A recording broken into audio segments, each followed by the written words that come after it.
사랑의 진짜가 되게 하라. 두 번째 이야기.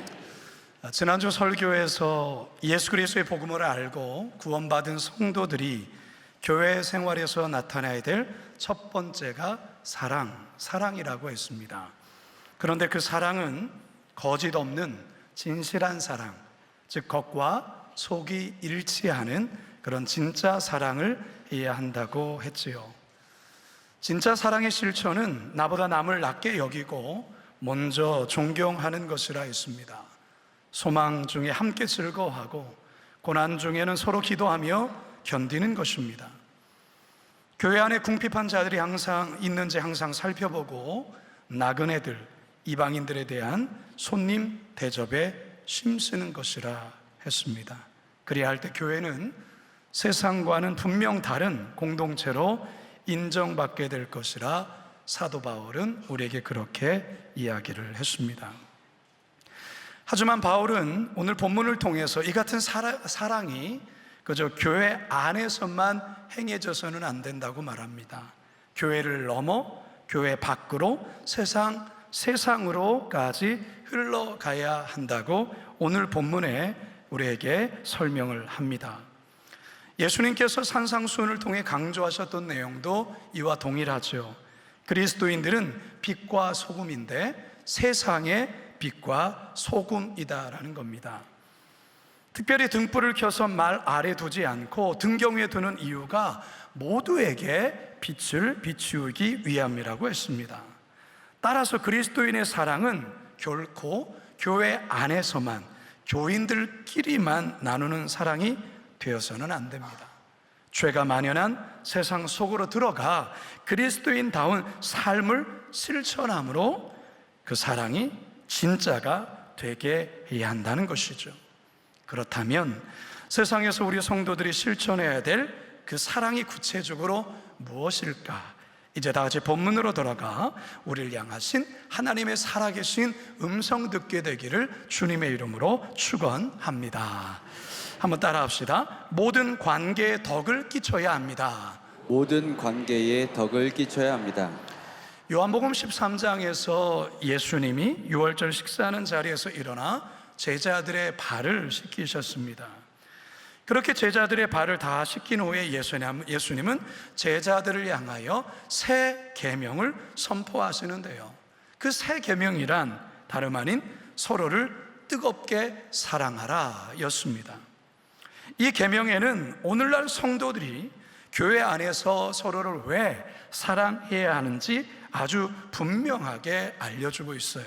요한복음 13장 34, 35절입니다. 시작. 새 계명을 너희에게 주노니 서로 사랑하라. 내가 너희를 사랑한 것 같이 너희도 서로 사랑하라. 너희가 서로 사랑하면 이로써 모든 사람이 너희가 내 제자인 줄 알리라. 왜 성도들이 서로 사랑해야 하는가?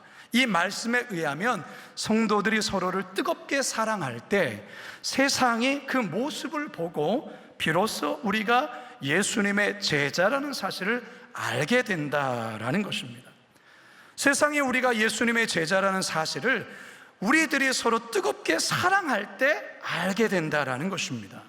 사도 바울이 성도 간에 뜨겁게 사랑하는 구체적인 모습을 오늘 본문에서 이렇게 밝히고 있어요. 자, 15절입니다. 15절 시작.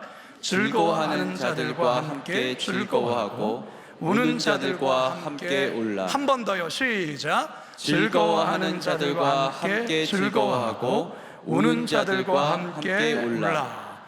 여러분이 말씀 잘 아시는 말씀이죠? 여러분이 이 말씀 실천하기가 쉬울까요? 어려울까요? 이 말씀 실천하기 쉬운 말씀입니다. 그런데 어렵습니다. 이게 뭔 말이야 하는 좀 이상한 말이죠. 이 말씀은 어떤 대상에게 적용하느냐에 따라 쉬울 수도 있고 굉장히 어려울 수도 있는 말씀이에요. 평소에 여행도 같이 가고 좋은 관계를 유지하는 대상에게 이 말씀은 어려운 말씀이 아니에요. 하지만 서로 잘 못 지내는 관계, 심지어 서로 싸우는 관계라면 이 말씀 실천하기 굉장히 어렵습니다. 그나마 슬픈 일을 당하였을 때 동정하는 마음에서 조금 슬퍼할 수는 있어요. 그러나 상대가 기쁜 일이 생겼을 때 마음 다해 진심으로 기뻐하며 축하해 주는 것 결코 쉽지 않습니다. 4세기경에 황금의 입이라는 별명을 가질 정도로 탁월한 설교가인 성 요한 크리스토스톰은 이런 말을 했어요. 즐거워하는 자들과 함께 즐거워하라는 권면이 우는 자들과 함께 울라는 것보다 더 높은 영적 성숙을 요구합니다.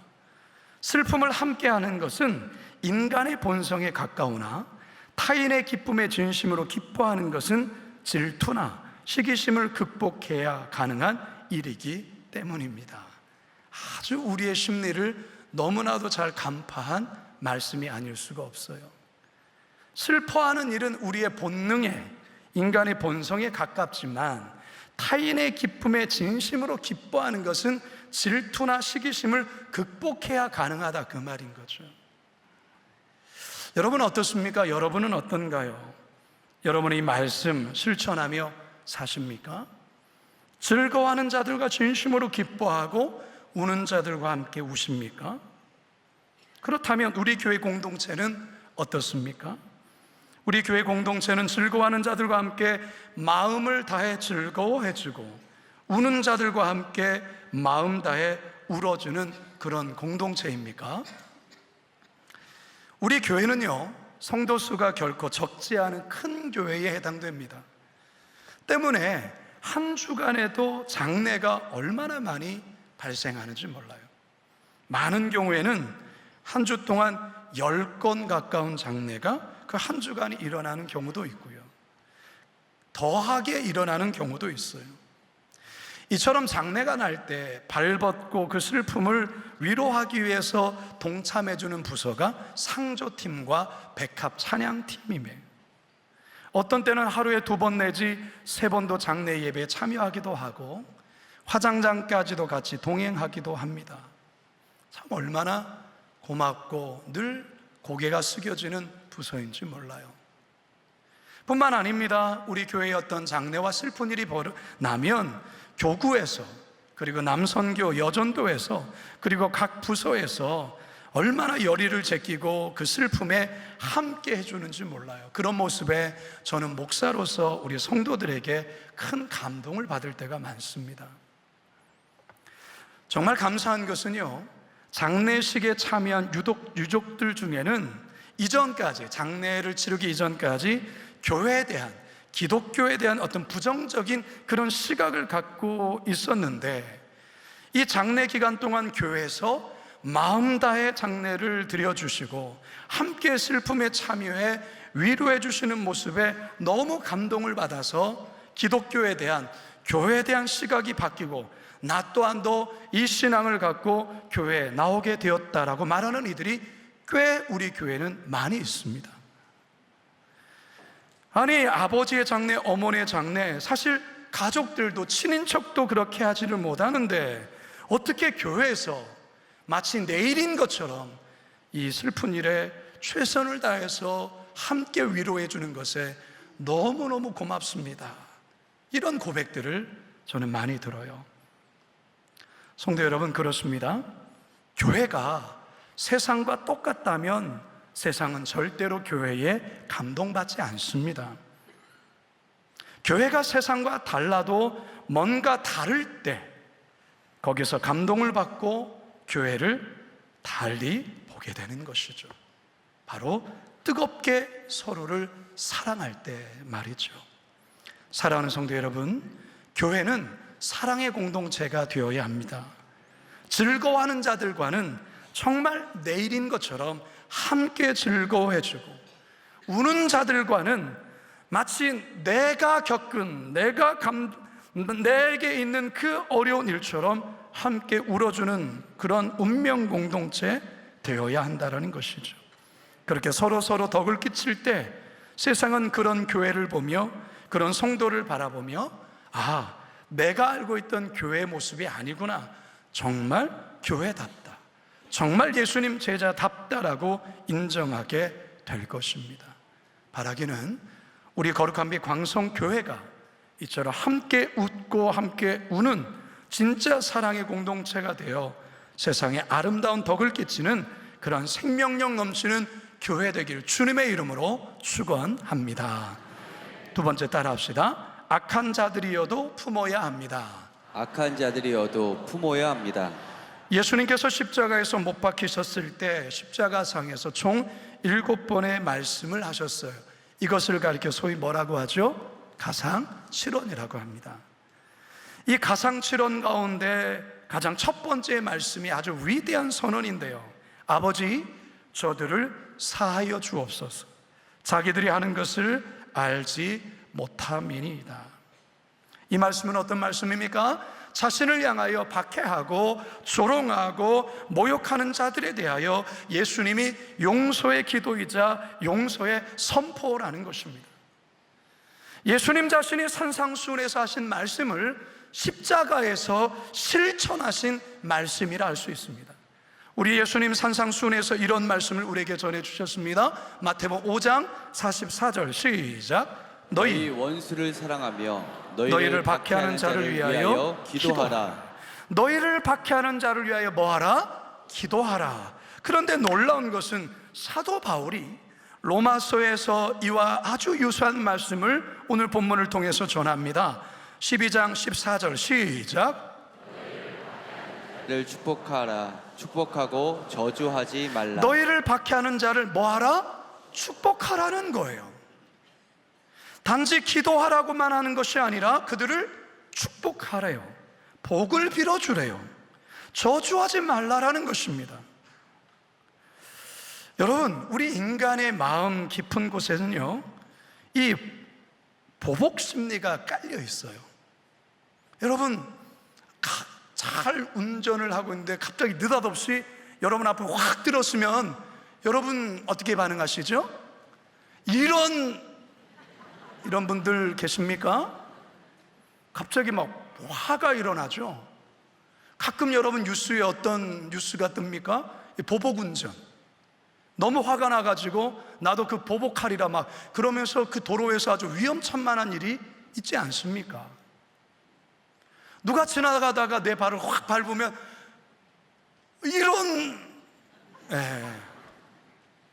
인간의 마음속에는 어떠한 험한 일을 당하면 사실 그보다 몇 배로 갚고자 하는 무서운 죄성이 있어요.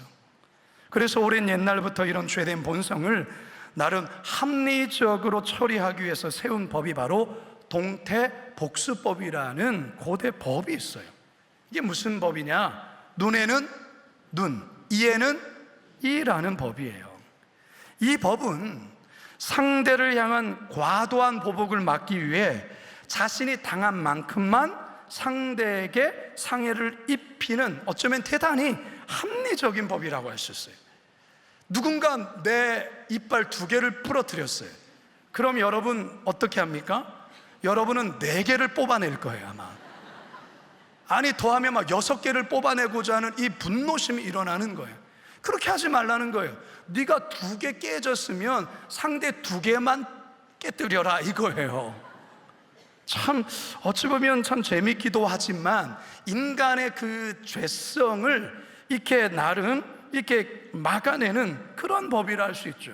성경을 보더라도 이 같은 내용의 법이 모세오경에 자주 등장을 해요. 레위기 24장 19절과 20절 시작. 사람이 만일 그의 이웃에게 상해를 입혔으면 그가 행한 대로 그에게 행할 것이니 상처는 상처로 눈에는 눈으로 이에는 이로 갚을지라. 남에게 상해를 입힌 그대로 그에게 그렇게 할 것이며. 자, 이게 성경에 기록되어 있는 거죠. 그런데 예수님도 그렇고 오늘 본문에서의 사도 바울은 악을 행한 자에게 보복하라 그게 아니라 오히려 선을 도모하라 이렇게 말하고 있어요.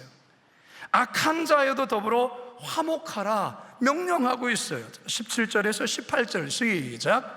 아무에게도 악을 악으로 갚지 말고 모든 사람 앞에서 선한 일을 도모하라. 할 수 있거든 너희로서는 모든 사람과 더불어 화목하라. 성도 여러분, 이 말씀 잘 여러분 주목하셔야 됩니다. 아무에게도 악을 악으로 갚아서는 안 됩니다. 왜 그런 줄 아십니까? 악은 또 다른 악을 낳기 때문에 그렇습니다. 지금 우리가 사는 세상은요, 무한보복이 반복되는 세상이에요. 무한보복이. 이게 멈춰지지가 않아요. 여러분, 누군가 나에게 보복하면 또 나는 누군가 또 누군가를 보복하죠. 그럼 또다시 또 다른 사람이 보복하고, 이게 무한 반복되고 있는 세상이라는 거예요. 결국 그러다가 무고한 사람들만 계속 죽어나가는 거예요. 지금 러시아와 우크라이나가 그렇지 않습니까? 러시아에서 우크라이나를 폭격하면 또 우크라이나 또다시 폭격하고, 이만큼 보복하면 더 크게 보복하고, 이게 끊이지가 않는 거예요. 국내 정치도 또한 그렇지 않습니까? 보복을 하면 또 다른 보복을 하고, 그럼 보복은 또 다른 보복을 불러오기 때문에 이 보복을 멈추려면 누군가는 보복이 아닌 선한 일을 도모해야 된다는 거예요. 그래야 평화가 오게 되는 거예요. 물론 이게 말처럼 쉽지 않아요. 이거 당해보지 않으면 사실 이 말씀 지키는 거 쉽지 않다, 그 말이죠. 그래서 바울도 이게 어려운 것을 너무 잘 알고 있기 때문에 할 수 있거든 너희로서는 모든 사람과 화평하라. 다시 말해서 비록 한계가 있고 어려움이 따른다 해도 그리스도인인 너희만큼은 최선을 다하여 보복이 아닌 선한 일을 행하라. 선한 것을 선택하라 말하고 있어요. 여러분, 생각해 보시면 우리가 누군가를 향해 보복하는 것도 내가 선택하는 것이요, 내가 용서하는 것도 내가 선택하는 거예요. 그렇다면 이 선택의 상황에서 내가 당했으니 내가 보복하는 것을 선택하는 그 선택이 아니라 내가 당했지만 용서를 선택하는 것, 그게 그리스도인이어야 되는데, 그렇다면 그 힘이 어디서 나올까요? 우리들의 의지와 우리들의 수준으로는 그거 하기 어려워요. 누군가가 내 앞에 자동차를 콱 막고 그렇게만 해도 화가 나서 보복운전하고 싶은 마음이 드는데, 누군가가 지나다가 내 발등을 찍고 가면 가만히 있지 않고 뭐라고 해코지를 하는 게 우린데, 어떻게 악한 자를 악으로 대항하지 않고 선을 행하라? 이게 우리의 수준으로 가능하겠습니까? 가능하지 않아요. 어떻게 해야 되겠습니까? 여러분, 십자가의 사랑을 기억하셔야 되는 거예요. 앞에서 말씀드렸던 가상칠언의 첫 번째 말씀, 아버지 저들을 사하여 주옵소서, 자기들이 아는 것을 알지 못함이니이다. 저들을, 이 저들이라는 속에 누구도 있냐면 여러분들도 있는 거예요. 저도 있는 거예요. 여러분 기억하셔야 돼요. 우리는 1만 달란트 빚진 자였는데, 그거 탕감받은 사람인데, 100데나리온 빚진 자의 목을 비틀면서 네가 그거 안 갚으면 내가 너를 감옥에 쳐넣을 거야. 우리는 무지막지한 영원한 지옥으로 떨어질 수밖에 없는 그 엄청난 죄를 범한 도무지 용서받을 수 없는 우리인데, 우리 예수님께서 그런 우리를 십자가에서 용서해 주셨어요. 그 사랑을 받은 것을 기억하셔야 된다는 거예요. 그리고 더 중요한 것, 성령의 능력을 덧입으셔야 되는 거예요. 성령의 능력을 덧입으셔야 돼요. 여러분, 오늘이 성령 강림 주일입니다. 오순절 마가의 다락방에 성령의 임하심으로 초대교회, 교회가 탄생한 날이에요. 예수님의 제자를 여러분들 한번 기억해 보십시오. 그들은 예수님이 곧 십자가에 달려 죽으시는 그런 상황에서도 자리 다툼했던 아주 한심한 사람들이었어요. 내가 예수님께 더 많이 봉사하고 헌신했기에 내가 예수님 우의정이 되고 좌의정이 될 거라고 서로 싸웠던 이 사람들이 제자예요. 예수님이 잡혀가셨을 때 두려워서 다 도망쳤어요. 베드로 어땠습니까? 예수님을 3번이나 부인했고 더 나아가서 예수님을 저주한 자가 베드로예요. 그랬던 그들이 오순절날 마가의 다락방에 성령이 임하고 그 성령의 충만함을 받자 그들은 더 이상 죽음을 두려워하지 않습니다. 원수를 원수로 갚지 않습니다. 박해받는 것에 대하여 저들을 저주하지 아니하고 그들을 축복합니다. 원수를 사랑합니다. 이게 바로 성령 충만의 능력이라는 것입니다. 스데반 집사님이 광기에 휩싸여 자신을 향해 돌을 던지는 이들을 향하여 우리 스데반 집사님도 예수님처럼 용서의 기도를 하셨어요. 그게 어떻게 가능합니까? 성령 충만함이 있어요. 사도행전 7장 54절 55절입니다. 시작. 그들이 이 말을 듣고 마음에 찔려 그를 향하여 이를 갈거늘 스데반이 성령 충만하여. 성도 여러분, 성령 충만함을 입으면 악한 자라도 품을 수 있는 능력이 임하게 됩니다. 이처럼 교회가 악한 자를 향해 보복하지 않고 선한 일을 도모할 때 세상은 교회를 다르게 보는 거예요. 세상은 교회가 진짜 사랑하는 공동체라는 것을 알게 되는 것이지요. 바라기는 우리 거룩한 빛 광성교회만이라도, 여러분만이라도 성령 충만함을 입어서 이 진짜 사랑을 행함으로 세상을 변화시키는 그런 교회, 성도 되시길 주님의 이름으로 축원합니다. 마지막 세 번째 따라 합시다. 부당한 일에도 선을 행해야 합니다. 부당한 일에도 선을 행해야 합니다. 오늘 로마서 12장에서 사도 바울은 세상 속에서 그리스도인들이 어떻게 사랑을 실천해 가야 하는가, 실천해야 되는가, 여기에 대한 마지막 결론을 그는 이렇게 내고 있습니다. 21절입니다. 시작. 악에게 지지 말고 선으로 악을 이기라. 할렐루야. 여러분 꼭 기억하셔야 됩니다. 악에 지지 말래요. 악에게 굴복하지 말라는 것이죠. 악을 이기라는 거예요. 근데 어떻게 이기라는 거냐? 우리가 똑같이 싸우고, 아니 더 큰 보복으로, 그게 아니라 선으로 악을 이기라는 거예요. 그러면서 바울은 이 선으로 악을 이기는 구체적인 한 예를 우리에게 알려주고 있어요. 그게 20절 시작. 내 원수가 줄이거든 먹이고 목마르거든 마시게 하라. 그리함으로 내 숯불을 그 머리에 쌓아 놓으리라. 여러분, 이 말씀, 내 원수가 줄이거든 먹이고 목마르면 마시게 하라, 이 말씀은 잠언 25장 21절과 22절의 말씀을 바울이 인용한 말씀이에요. 그러면 이 잠언에 어떻게 기록되어 있는가? 잠언의 말씀도 함께 읽습니다. 시작. 내 원수가 배고파하거든 음식을 먹이고 목말라 하거든 물을 마시게 하라.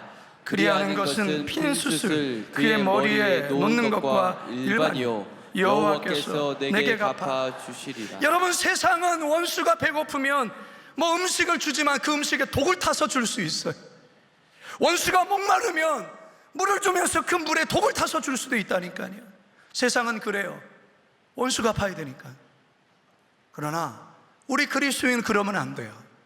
우리 그리스도인의 삶의 방식은 세상과 달라요. 원수에게 은혜를 베풀라는 거예요. 친절을 베풀라는 거예요. 원수가 배고프면 오히려 먹을 것을 주고 목마르면 오히려 마실 것을 주라는 거예요. 그렇게 함으로 마치 그들에게 숯불을 올려놓은 것처럼 얼굴이 화끈거리게 그 양심의 큰 가책을 느끼게 하고 결국은 그들이 회개할 수 있도록 그렇게 하라는 것입니다. 이게 바로 선으로 악을 이기는 방법이라 말하고 있습니다. 솔직히 쉽지 않아요. 솔직히 당해본 사람 알잖아요. 억울해요. 화가 나요. 아니, 보복해도 시원치 않을 판에 무슨 은혜를 베풀고 무슨 친절을 베푸냐는 것이죠. 근데 우리 주님, 우리에게 명령하세요. 은혜를 베풀라고, 친절을 베풀라고. 왜 이런 말씀을 하시는 겁니까? 왜 이런 말씀을? 하나님은 우리를 아끼세요. 무슨 말입니까? 악을 악으로 갚으면 둘 다 망해요. 그도 망하고 여러분도 망해요. 그도 망하고 그의 자식도 망하고 여러분 자식도 망해요. 그리스도인이 어떤 큰 문제 앞에서 그 문제를 풀어가는 방법이 악을 악으로 갚는 게 아니에요. 억울하죠? 너무너무 피가 거꾸로 섰죠? 그 마음 하나님이 아신대요. 하나님이 아신다라는 거죠. 그리고 하나님이 갚아주신대요. 하나님이 직접 하시겠다라는 거예요. 여러분, 그것을 우리가 신뢰하셔야 되는 거예요. 우리가 그것을 믿어야 되는 것이죠. 19절 함께 읽습니다. 시작. 내 사랑하는 자들아, 너희가 친히 원수를 갚지 말고 하나님의 진노하심에 맡기라. 기록되었으되 원수 갚는 것이 내게 있으니 내가 갚으리라 주께서 말씀하시니라. 여러분 하나님을 정말 믿으십니까? 하나님의 살아계심을 신뢰하십니까? 그렇다면 원수 갚는 것을 여러분이 하시면 안 돼요. 그건 하나님이 하실 거예요. 우리에게는 그런 권한이 없어요. 하나님이 하세요. 따라서 복수의 칼을 내려놓으세요. 미움의 칼을 내려놓으세요. 여러분 손만 다치게 해요. 여러분 계속 여러분이 그 분노에 사로잡혀서 여러분 불면에 시달리고 악이 받쳐서 여러분의 건강만 해쳐요. 선으로 악을 이기셔야 돼요. 우리에게 잘 알려진 선교사님 중에 1956년 에콰도르의 아우카족 선교를 갔다가 원주민의 창에 찔려 순교한 짐 엘리엇 선교사와 그의 4명의 친구 선교사에 대한 이야기를 아마 여러분 아실 거예요. 짐 엘리엇 선교사는 미국 휘튼 대학에 아주 수재로 입학하고 수재로 졸업할 만큼 아주 뛰어난 인재였습니다. 그래서 많은 기대와 촉망을 받은 자였죠. 하지만 그는 예수 그리스도께 자신을 드리고 선교사로서의 삶을 헌신합니다. 그래서 그는 아웃가족 선교를 위해 그는 그 아주 험악한 그 부족 아웃가족 그 마을로 들어갑니다. 그런데 선교의 꽃도 제대로 피워보지도 못한 채 그 아웃가족 전사가 던진 창에 찔려 5 선교사 모두가 순교하고 맙니다. 많은 미국의 언론이 이 죽음을 개죽음이라고 했어요. 아니 어떻게 이런 인재를 이렇게 허망하게 죽일 수 있느냐. 낭비 중에도 낭비라고 했어요. 그 이후에 짐 엘리엇의 아내 엘리자베스, 이 아내가 남편이 순교한 지 2년이 지난 1958년 가을 10개월 된 딸을 안고 이 아우카 부족의 마을로 찾아 들어갑니다. 여기에 레이첼 세이트라는 그 5 순교자 중에 한 순교자의 여동생도 함께 합니다. 이 아우카족은 다행히 여자는 죽이지 않는 관습이 있어요. 여자는 죽이지 않아요. 이방인이어도. 그래서 이들이 마을로 들어가서 자신의 신분을 감춘 채 그저 그들의 언어를 배우고 그들의 문화와 관습을 존중하며 약자와 어린이, 병자, 노인들을 지극정성으로 사랑으로 보살핍니다. 이상하잖아요. 왜 낯선 외국인이 들어와서 자신들을 돕는 거예요. 오늘날 부족의 추장이 증인에게 질문을 합니다. 왜 당신은 우리를 이렇게 섬기십니까? 그때 엘리자베스가 이렇게 이야기합니다. 우리는 당신들이 죽였던 그 사람들의 가족입니다.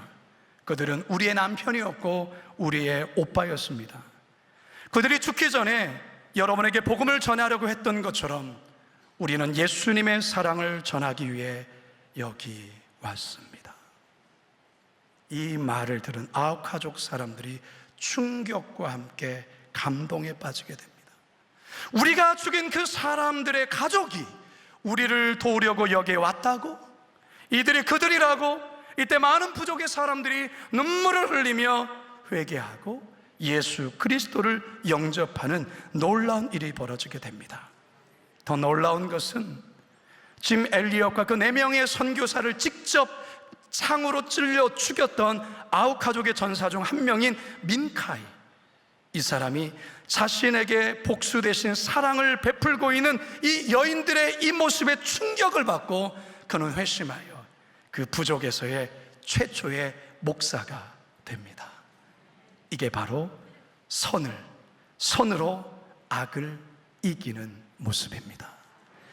이제 저는 말씀을 마치려고 합니다. 성도 여러분, 저는 오늘 설교가 참 힘들었습니다. 설교문이 잘 쓰여지지 않아서의 힘든 게 아닙니다. 오늘 여러분들과 함께 나눈 내용 자체가 너무나도 버거운 내용이었기 때문에 그렇습니다. 저도 이렇게 힘든데 우리 성도들은 얼마나 오늘의 이 말씀이 너무 버거울까 이런 생각이 들었어요. 그러면서 하나님 왜 이 말씀을 우리에게 주시는 겁니까? 계속 하나님께 질문하죠. 우리 성도들이, 그리고 우리가 살아가는 세상 속에 수많은 관계 속에 빚어지는, 때로는 너무나도 억울하고 너무나도 부당하고 너무나도 속상한 그런 일들 앞에서 우리 많은 성도들이 하나님이 주신 그 기쁨을 잃어버리고 너무나도 불행하게 살아가는 이들이 너무 많다라는 것입니다. 하나님께서 이 말씀을 주시는 이유는 바로 하나님이 나를 사랑하시기 때문이라는 거예요. 하나님은 저와 여러분들이 이 세상을 살아가면서 인생 중에 겪게 된 어떤 어려움과 아픔으로 인하여 상처와 분노, 미움과 아픔에 붙잡혀 불행한 삶을 살기를 원치 않는다라는 것입니다. 하나님은 저와 여러분들이 그 상처를 털어내고 하나님의 자녀로 기쁘게 살기를 원하십니다. 그 비결이 어디에 있습니까? 오늘 말씀 속에 담겨 있습니다. 여러분, 오늘의 말씀을 잘 기억하십시오. 오늘의 말씀을 이 시간만 듣고 잊어버리지 마시고 오늘의 말씀을 곱씹고 또 곱씹고 또 곱씹으셔야 합니다. 그리고 이 말씀을 반드시 우리 그리스도인들은 살아내셔야 합니다. 그게 진짜 그리스도인입니다. 모든 관계 속에 덕을 끼치십시오. 함께 울고 함께 우는 사랑의 공동체를 만드십시오. 악한 자라 할지라도 보복하지 마시고 그를 위해 기도하십시오. 축복하십시오. 부당한 일 앞에서도 오히려 선을 행하심으로 악을 이기십시오. 어떻게 가능할까요? 예수님이 나에게 행하신 그 엄청난 용서와 사랑을 기억하십시오. 그리고 오늘 이 시간 성령 충만함을 받으십시오. 성령 충만을 받으시면 우리가 이 일을 할 수 있습니다. 그러면 세상이 감당치 못할 삶을 살게 될 것이고 세상이 우리를 보며 교회를 보며 하나님 살아계시구나, 그들의 그 입술을 통하여 고백하게 될 것입니다. 바르게 오늘의 말씀을 우리의 삶에서 꼭 행하심으로 진짜의 사랑을 세상 속에 실천하심으로 세상을 감동시키는 거룩한 비 광성교회 되길 주님의 이름으로 축원합니다. 축원합니다. 축원합니다. 우리 시간 말씀을 기억하며 우리 함께 이 찬양 고백하며 나갑시다. 성령님 인정합니다. 성령님 인정합니다. 환영합니다. 지금 내 안에 오소서. 성령님 인정합니다. 환영합니다. 지금 내 안에 오소서. 오셔서 갈급한 내 영 채워주소서.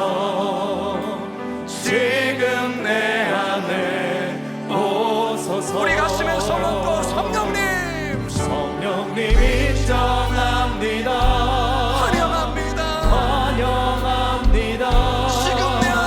지금 내 안에 오소서. 성령님 인정합니다. 환영합니다. 지금 내 안에 오소서. 오셔서 병든 나의 몸 고쳐주소서. 지금 내 안에 오소서. 이 시간 가슴에 손을 얹은 채로 제가 기도합니다. 사랑의 하나님, 성령님 임재하여 주옵소서. 우리 하나님은 아시지요? 우리 성도들의 삶에 인생 가운데 있었던 이루 말할 수 없는 고통과 아픔을 하나님 아실 줄 압니다.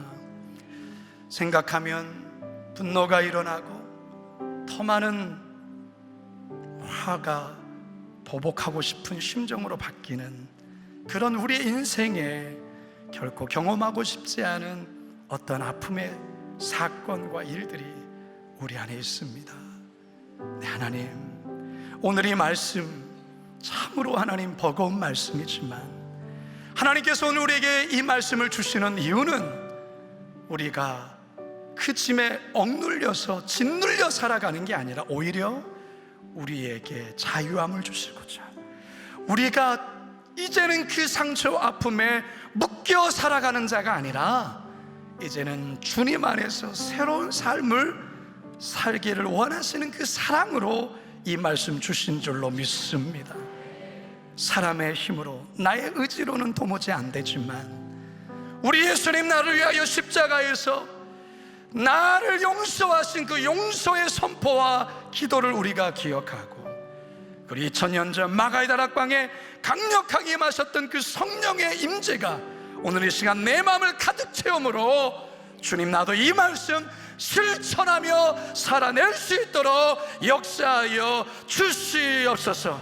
그리하여 하나님, 우리 교회가 진짜 사랑을 실천하는 사랑의 공동체 되게 하여 주시고 세상을 감동시키는 그러한 교회 되게 하여 주시옵소서. 감사드리오며 예수님의 이름으로 기도드리옵나이다.